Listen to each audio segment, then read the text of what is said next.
কুমিল্লার হাম পরিস্থিতি জেনে নিতে চাই, যুক্ত হচ্ছেন সহকর্মী খোকন চৌধুরী।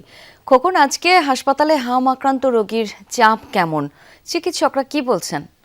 শাওন, আসলে কুমিল্লায় কিন্তু সময়ের সাথে সাথে কিন্তু হামের যে আক্রান্তের সংখ্যা সেটি কিন্তু আসলে বৃদ্ধি পাচ্ছে। এই পর্যন্ত কুমিল্লায় কিন্তু সিভিল সার্জনের দেওয়া তথ্য মতে প্রায় 1500-রও অধিক শিশু হাসপাতালে ভর্তি হয়েছে। এর মধ্যে হামের আশঙ্কায় কিন্তু ভর্তি হয়েছে 1078 জন, এবং সবশেষ গতকাল 27 জন ভর্তি হয় এবং 29 জন ছুটি নিয়ে যায়। এ পর্যন্ত কিন্তু হামে যে আক্রান্তের শিশু কুমিল্লার মৃত্যুর হার গতকালকেও একজন সহ মোট 7-এ দাঁড়িয়েছে। আমরা বিশেষজ্ঞ চিকিৎসকদের সঙ্গে কথা বলেছিলাম, তারা বলছেন যে আসলে কুমিল্লায় যে হামের প্রকোপ সেটি কিন্তু আসলে বেশিরভাগই টিকা না পাওয়ার কারণেই কিন্তু বেশিরভাগ শিশু এই এখন যে হামে আক্রান্ত হচ্ছেন সেটি তারা জানিয়েছেন। এবং এছাড়া আরও একটি বিষয় জানিয়েছেন যে তাদের রোগ প্রতিরোধ ক্ষমতার যে কমতি রয়েছে সেটি কিন্তু আসলে তারা বলছেন, এবং পাশাপাশি মায়েদেরকে আসলে সতর্ক করছেন তাদের শিশুদের যে স্বাস্থ্য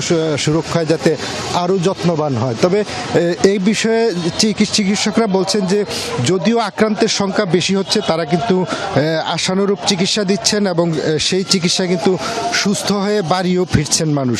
তবে কুমিল্লা মেডিকেল কলেজ হাসপাতালে কিন্তু ইতিমধ্যে আমরা দেখেছি, বিশেষ করে ঔষধ সংকটে কিন্তু যারা একেবারে হতদরিদ্র যারা চিকিৎসা নিতে আসেন, আপনি জানেন যে আসলে বেশিরভাগই এই শ্রেণীর মানুষই সরকারি হাসপাতালে চিকিৎসা নিতে আসেন, তারা কিন্তু একটি চরম বিপাকে, কারণ এখানে এসে কিন্তু আসলে স্যালাইন থেকে শুরু করে আসলে যে জরুরি ওষুধ সেবা সেগুলো কিন্তু আসলে পাচ্ছেন না। ফলে মানুষের দুর্ভোগ কিন্তু সময়ের সঙ্গে সঙ্গে বাড়ছে, এবং গেল কয়েক সপ্তাহ ধরেই কিন্তু হামের যে আক্রান্তের সংখ্যা সেটি কিন্তু আসলে পাল্লা দিয়ে বাড়ছে, এবং প্রতিদিনই নতুন নতুন রুগী আসছেন এবং নতুন নতুন রুগী ভর্তি হচ্ছেন।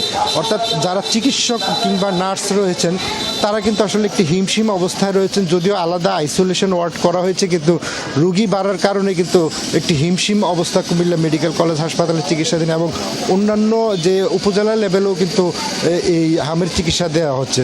তো সিভিল সার্জন বলছেন যে এখন পর্যন্ত তাদের যে হামের পরিস্থিতি তাদের নিয়ন্ত্রণেই রয়েছে এবং স্বাভাবিকভাবেই চিকিৎসার কার্যক্রম চলছে। নিয়ন্ত্রণেই আছে হাম পরিস্থিতি। ধন্যবাদ খোকন আপনাকে।